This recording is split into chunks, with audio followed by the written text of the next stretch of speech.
ნაციონალური მოძრაობის მიერ მთავრობის გადაყენების პროცედურების დაწყებას პარლამენტის ჯანდაცვის კომიტეტის თავმჯდომარე დიმიტრი ხუნდაძე არასერიოზულს უწოდებს და მიიჩნევს, რომ ამით ოპოზიცია მათი წარუმატებელი აქციის გადაფარვას ცდილობს.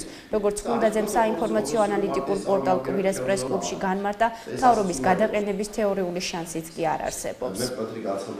საგანძურფ ცდილობა 21-ის წარუმატებელი აქცია უნდა გადაიფაროს რაიმე თემით და ეს რაიმე თემა, რა თქმა უნდა იყოს ისეთი, რომელიც დარტყმას მიაყენებს საზოგადოების წინაშე მთავრობას, იმიტომ რომ ხა ქვეყანაში, როდესაც თქვა არის ძალიან ბევრი პრობლემა, რა თქმა უნდა, ამაზე ხელისუფლებაა პასუხისმგებელი და თქვა წარმატება და წარუმატებლობაც ეს არის ხელისუფლების ხელში.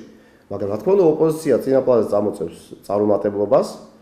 ჩვენ რომ ვიყოთ ხა წარმატებული ქვეყანა, მაშინ არ გვეყოლება სოციალურად დაუცველი მოსახლეობის 420,000 და დღეს უკვე თქვა იმ ახალი კრიტერიუმით 460,000 მიიღებს ამ დახმარებას. ამხელა რაოდენობით თევნილები ამ რაოდენობით არ გვეყოლება. თქვა ეკონომიკური ვითარება იქნება უფრო სტაბილური.